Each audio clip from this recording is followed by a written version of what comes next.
Welcome back. కరీంనగర్లో సంచలనం సృష్టించిన పిఎంజే జ్యువెలరీ షాపు ఘటనకు ధర్మపురికి ఏంటి సంబంధం? దొంగలు ధర్మపురిని అడ్డా చేసుకుని ఈ ఆపరేషన్ ఎలా చేశారు? అంతకుముందు వారు ఎక్కడికి రెక్కి నిర్వహించారు? Big TV ground report. May 3వ తేదీన ఆదివారం ఉదయం సరిగ్గా 11 నిమిషాల సమయం కరీంనగర్ సిటీ ఒక్కసారిగా ఉలిక్కిపడడానికి కారణమైన టైం కూడా అదే. జ్యోతినగర్లోని పిఎంజే జ్యువెలరీ షాప్లోకి 5 దుండగులు తుపాకీలతో చొరబడి సుమారు 2 కోట్ల సొత్తు చోరీ చేసి కాల్పులకు కూడా తెగపట్టారు. లోపలున్న సిబ్బంది ప్రతిఘటించడంతో తుపాకీతో కాల్పులు జరిపారు. దీంతో 4 తీవ్రంగా గాయపడ్డారు. ఆ కాల్పుల్లో అదృష్టవశాత్తు ఎలాంటి ప్రాణ నష్టం జరగకపోవడంతో ఊపిరి పీల్చుకున్నారు వాళ్ళంతా.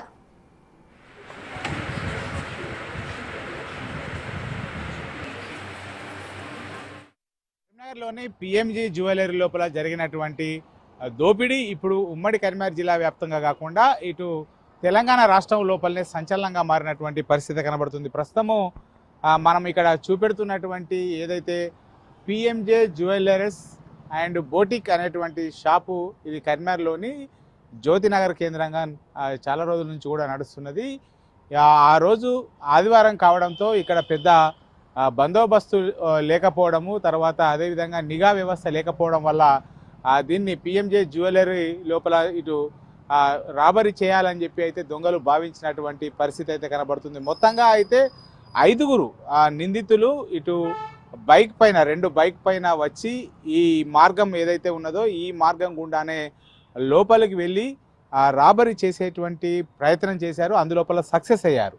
ముఖ్యంగా చాలా రోజుల నుంచి కూడా ఈ పిఎంజీ జ్యువెలరీ లోపల నిఘా వ్యవస్థ సరిగా లేకపోవడము, తాము ఇటు ఏదైతే రాబరీ చేయడానికి అనువైనటువంటి స్థలంగా గుర్తించినటువంటి ఏదైతే నిందితులు ఈ పిఎంజీ జ్యువెలరీ లోపలనే దొంగతనం చేయాలని చెప్పి వచ్చినటువంటి నేపథ్యం లోపల ఇక్కడ మొత్తంగా 5 నిందితులు ఇప్పుడు మనకు ఏ కనబడేటువంటి ద్వారం ఏదైతే ఉందో ఈ ద్వారం గుండానే లోపలికి ప్రవేశించడం కూడా జరిగింది. మొదట ఒక నిందితుడు లోపలికి వెళ్ళడం జరిగింది. ఇక్కడ ఎలాంటి అంటే సెక్యూరిటీ లేకపోవడం వల్ల దర్జాగా వెళ్ళి ఒక నిందితుడు లోపలికి వెళ్ళి అక్కడికి వెళ్ళి తనకు 20 తులాల బంగారు ఆభరణం కావాలి అని చెప్పి చెప్పడం, వారు నిజంగానే 20 తులాలు కొనడానికి వచ్చాడేమో అని చెప్పి లోపలికి వెళ్ళారు. తర్వాత మరికొద్ది సేపటి తర్వాత మరొక 2 ప్రవేశించి మొత్తం 5 కూడా అక్కడికి వెళ్ళిన తర్వాత ఒక్కసారిగా ఆ ఉద్యోగస్తులకు అప్పటికే కొద్దిగా అనుమానాలు వస్తున్నాయి. ఉద్యోగులకు వీళ్ళ యొక్క ఒకరి తర్వాత ఒకరు 5 వెళ్ళడంతో అనుమానాలు వచ్చినటువంటి ఉద్యోగస్తులు బయటికి వద్దామని చెప్పి కూడా ప్రయత్నాలు చేశారు. కానీ వారు ఎక్కడ కూడా ప్రయత్నాలు మొత్తం కూడా విఫలమయ్యాయి. అప్పటికే ఎవరైతే లోపలికి వెళ్ళినటువంటి ఆ 5 నిందితులు మొత్తం కూడా వారిని తమ అదుపులోకి తీసుకున్నారు. తమ వెంట తీసుకువచ్చినటువంటి ఏదైతే పిస్టల్ ఉన్నాయో పిస్టల్ చూపెట్టి భయభ్రాంతులకు గురి చేసేటువంటి ప్రయత్నం కూడా చేశారు. లోపల షోకేజ్ లోపల కాకుండా లోపల లాకర్ లోపల ఉన్నటువంటి ఆభరణాలు మొత్తం తీసుకురావాలని చెప్పినటువంటి నేపథ్యం లోపల ఇక్కడే లోపలనే చాలాసేపు కూడా అక్కడ ఉన్నటువంటి ఉద్యోగస్తులందరినీ కూడా చేతులు వెనుకకు లాగి ప్లాస్టర్లు వేయడం కూడా జరిగింది.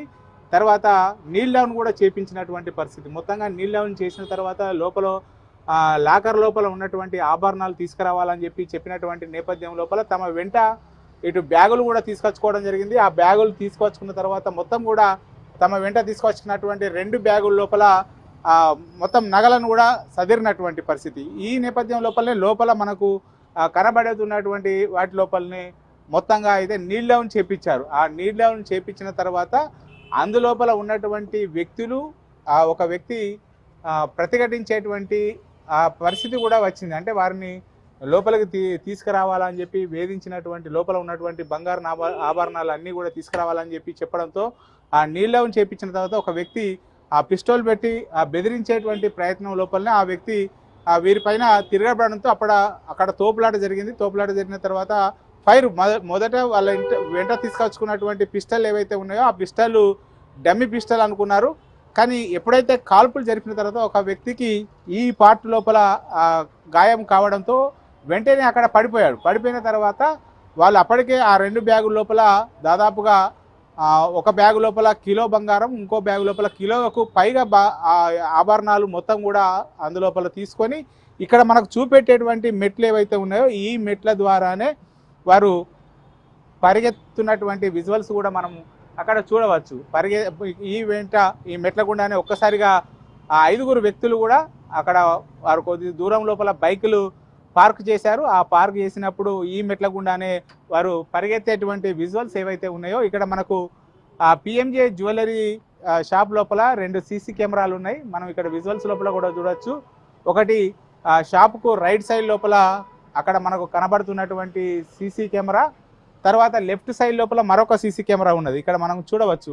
ఇక్కడ ఈ సీసీ కెమెరా లోపల ఇదంతా కూడా బీహార్, మహారాష్ట్ర, వివిధ గుజరాత్కు చెందినటువంటి అత్యంత నేర చరిత్ర కలిగినటువంటి దుండగులుగా అయితే పోలీసులు గుర్తించారు. ఇప్పుడు వారి ఆచూకీ కోసం అయితే పోలీసు బృందాలు వెళ్ళి వారి ఆచూకీ కోసం అయితే వెతుకుతున్నటువంటి పరిస్థితి కనబడుతుంది. మొత్తంగా అయితే ఇప్పుడు ఈ పిఎంజీ జ్యువెలరీ లోపల చేసినటువంటి రాబరీ ఇప్పుడు తెలంగాణ కాకుండా భారతదేశం లోపల కూడా ఒక సంచలనంగా సృష్టించినటువంటి పరిస్థితి కనబడుతుంది. కెమెరా పర్సన్ అంజితో శ్రీనివాస్, బిగ్ టీవీ, కర్మాన్. కరీంనగర్ పీఎంజే నగర దుకాణంలో కాల్పులకు తెగబడి దోపిడీ చేసిన ముఠా అసలు ఎక్కడి నుంచి తన ఆపరేషన్ చేసిందే, అసలు ఎప్పటి నుంచి ఈ రెక్కి నిర్వహించిందే అని చూస్తే జగిత్యాల జిల్లా ధర్మపురి దుండగులు తమ డన్గా సెట్ చేసుకున్నారు. హరిత హోటల్ రోడ్లో ఉన్న విజయలక్ష్మి లాడ్జ్లో మే 1వ తేదీన ఉదయం 4, సాయంత్రానికి మరొకరు దిగారు. ఇంతకీ వారు ఎక్కడి వారు? వారిపై ఎలాంటి అనుమానాలు కలగలేదా? అసలు ఏం జరిగిందో ధర్మపురి నుంచి లాడ్జ్ ఓనర్ ఏమంటున్నాడో మా రిపోర్టర్ శ్రీనివాస్ అందిస్తారు. 3 గంటల 25 నిమిషాలకు వచ్చారు. వచ్చి ఎందుకంటే రూమ్ ఉన్న కారణం అడిగారు. అంటే ఎంత అంటే 1200 అనిపిస్తుంది. అయితే మేము 4 ఉన్నాము. మాకు రూమ్ కావాలంటే తీసుకుపోయి రూమ్ చూపించిన తర్వాత డబ్బులు కూడా ఇచ్చేసారు వెంటనే. అయితే వాళ్ళకు తిండి కావాలని అడిగారు. నన్ను అడిగితే మరి హోటల్ నుంచి పొమ్మని చెప్పిన. కానీ మేము పోలేము, మరి మీరే ఉంటే నెంబర్ ఉంటుంది ఫోన్ చేయండి, ఒక 4 పార్సల్ పంపించండి అని చెప్తే హోటల్కి ఫోన్ చేస్తే నా నెంబర్ నుండి హోటల్లో తీసుకొచ్చి ఇచ్చారు. ఇచ్చిన తర్వాత ఆ హోటల్ అయినా నేను ఇద్దరం కలిసి మళ్ళీ పై రూమ్ వాళ్ళు తీసుకున్న రూమ్కి పోయి వాళ్ళకి ఇచ్చేసినాక వాళ్ళు డబ్బులు కూడా ఇచ్చారు. 480 రూపాయలు ఇచ్చారు. అది పట్టుకొని ఆయన మళ్ళీ నేను ఇద్దరం కలిసి కిందికి వచ్చేసాను.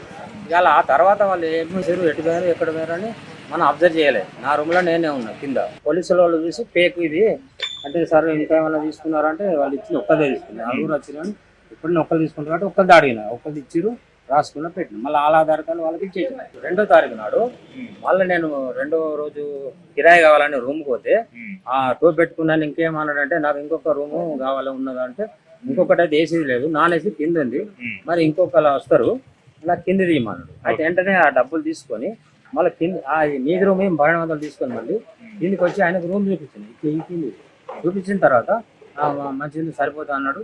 మళ్ళీ ఎంత అంటే 600 ఆయన తాళం వేసి తీసుకొని పోయిండు బయటకు. మళ్ళీ ఆయన రాత్రి ఇంకో వ్యక్తిని తీసుకొని వచ్చిందా, తీసుకొని రాలేదా అది నేను చూడలేదు. ఫుటేజీలు చూసారు కానీ ఫుటేజీలు ఉన్నాడా ఇంకో వ్యక్తి లేడా అది నాకు తెలియదు. ధర్మపురి లాడ్జీని అడ్డాగా మార్చుకోవడానికి ముందే కరీంనగర్ పీఎంజీలో కాల్పులకు తెగపడ్డా కన్నా ముందే ఈ దోపిడీ ముఠా పక్కా ప్లాన్తో వచ్చింది.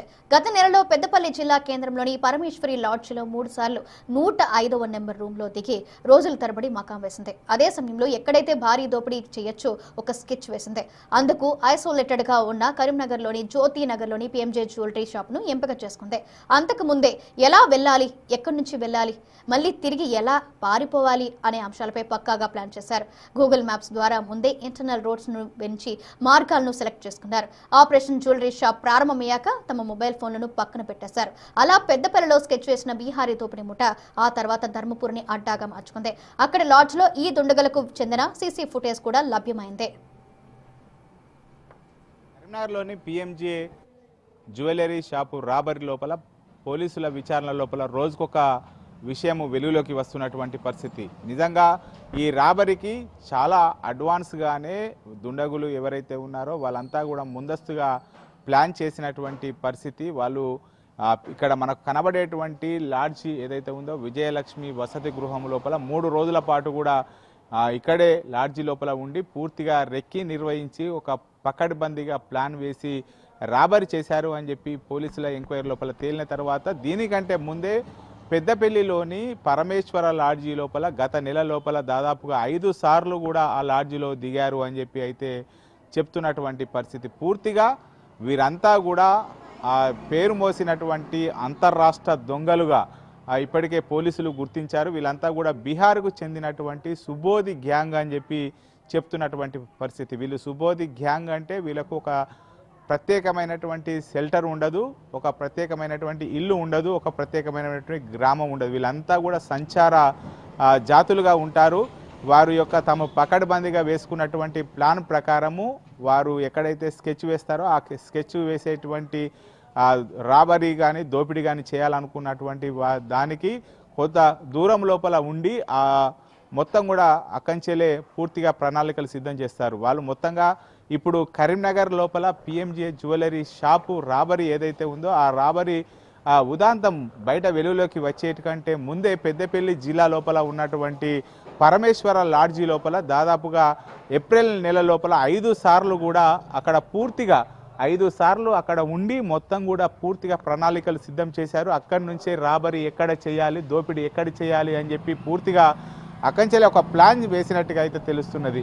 మరి నిజంగా పరమేశ్వర లాడ్జీ లోపల అక్కడ దాదాపుగా 3 రోజుల పాటుగా ఉంటూ 5 సార్లు వచ్చి వెళ్ళారని చెప్పి అయితే ఇప్పుడు వెలుగులోకి వస్తున్నటువంటి నేపథ్యం లోపల ఈ సుబోధి గ్యాంగ్ పని అని చెప్పి చెప్తున్నటువంటి పరిస్థితి. పూర్తిగా ఇందులోపల ఇటు బీహార్కు చెందినటువంటి వారు, తర్వాత ఛత్తీస్గఢ్కు, తర్వాత మహారాష్ట్రకు చెందినటువంటి వారు మొత్తంగా పూర్తిగా ఇటు నిష్ణాతులైనటువంటి వారు ఈ దోపిడీకి పాల్పడ్డారు. వీళ్ళంతా కూడా పేరు మోసినటువంటి వారుగా చెప్తున్నటువంటి వారు. మొత్తంగా ఇప్పుడు ఆ పిఎంజే జ్యువెలరీ లోపల 5గురు ఇటు దోపిడీకి పాల్పడినటువంటి నేపథ్యం లోపల తమ వెంట తీసుకువచ్చినటువంటి పిస్టల్తో కూడా అక్కడ కాల్పులు జరపడం ఇప్పుడు కలకలం సృష్టించినటువంటి పరిస్థితి నేపథ్యం లోపల ఇప్పటికే 4 వ్యక్తులు కూడా ఇటు ఆసుపత్రి లోపల ప్రాణాపాయం నుంచి బయటపడి చికిత్స పొందుతున్నటువంటి నేపథ్యం లోపల ఇప్పుడు ఈ సుబోధి గ్యాంగ్ అనేటువంటిది ఈ మొత్తం ఉదాంతానికి కారణమైందని చెప్పి అయితే వెలుగులోకి రావడంతో అయితే సంచలనంగా మారినటువంటి పరిస్థితి కనబడుతుంది. మొత్తంగా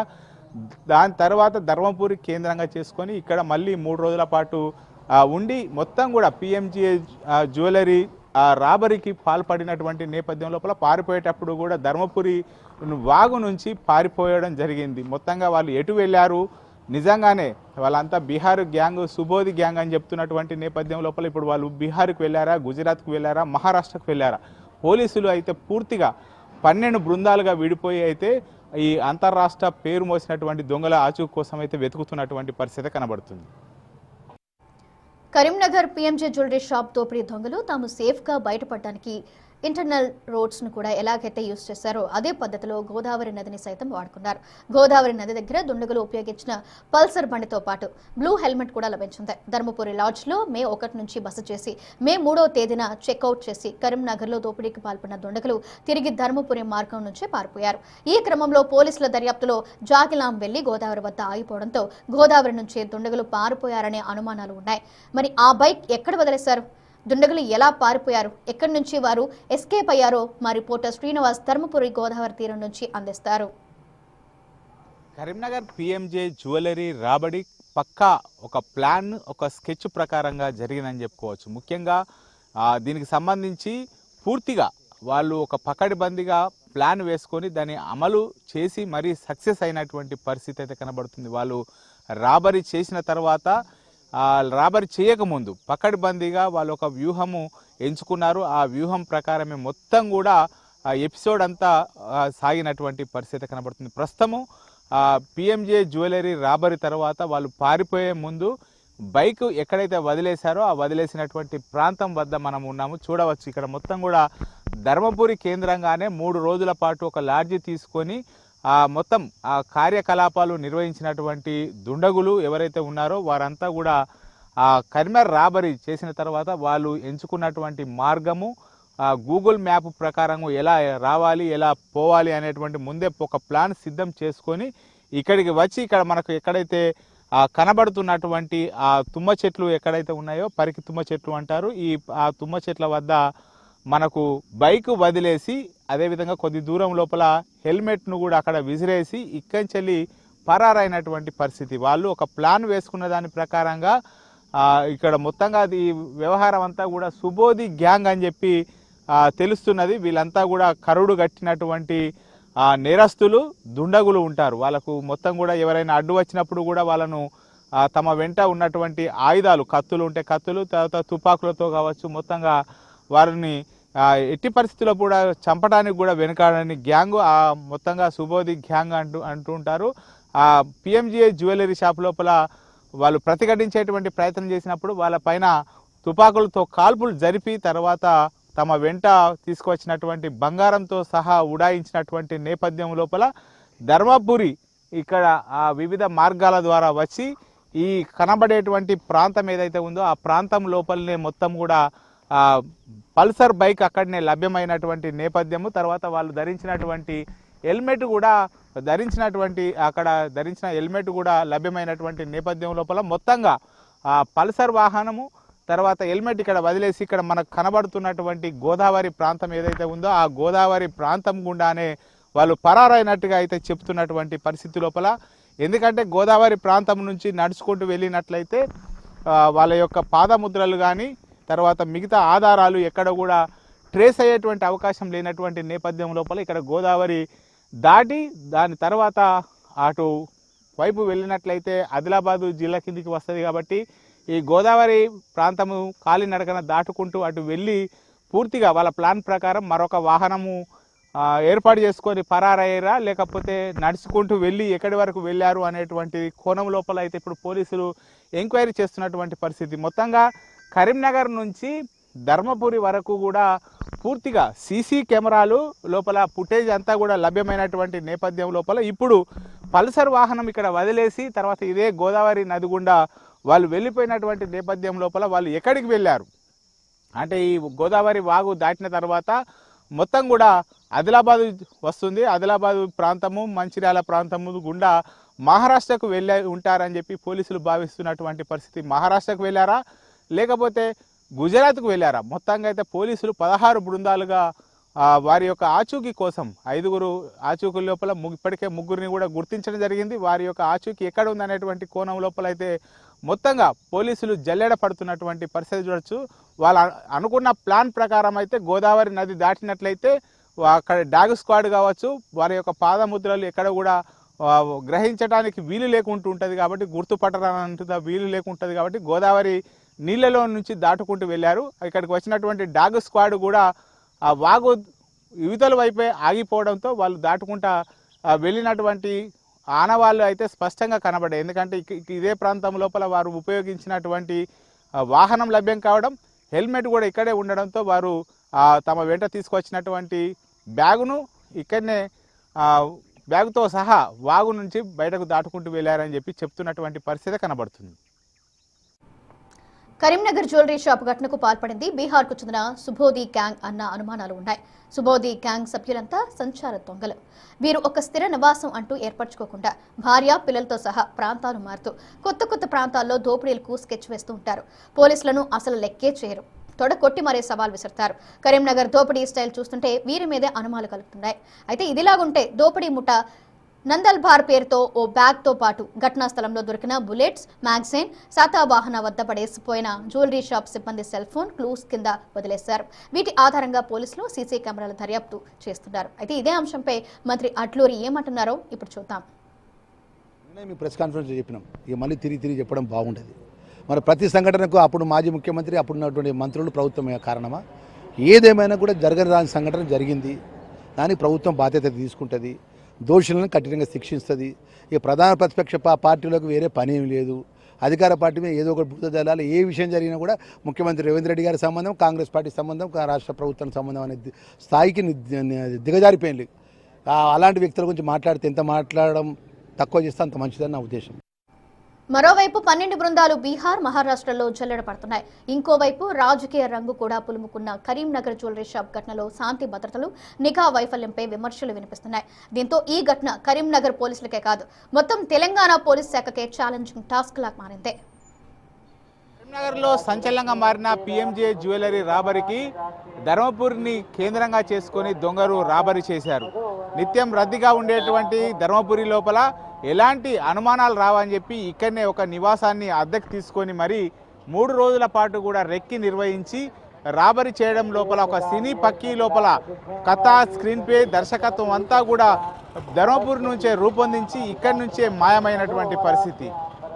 కెమెరా పర్సన్ అంజుతో శ్రీనివాస్, బిగ్ టీవీ, ధర్మపురి.